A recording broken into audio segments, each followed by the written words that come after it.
στα παράθυρά μας. Και στα παράθυρα χτυπούσε κάποιος με τον μπαστούνι. Τακ, τακ, τακ. Ο πατέρας μου όταν ήθελε να ακούσει ειδήσεις με το ράδιο, το έβαζε κάτω από το πάπλωμα, γιατί δεν επιτρεπόταν. Σιωπή! Ελληνικά! Θα μιλάς ελληνικά.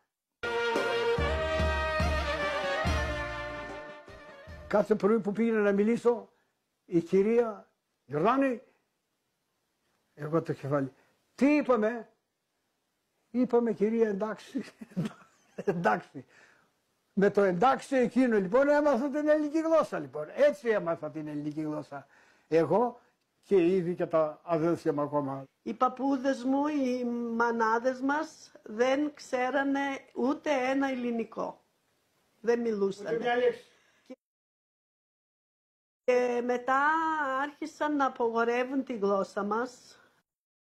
Μας δέρνανε οι δάσκαλοι στο σχολείο γιατί δεν μιλούσαμε ελληνικά. Δεν τους επιτρέπανε να μάθουν τέτοια. Έπεφτε ξύλο.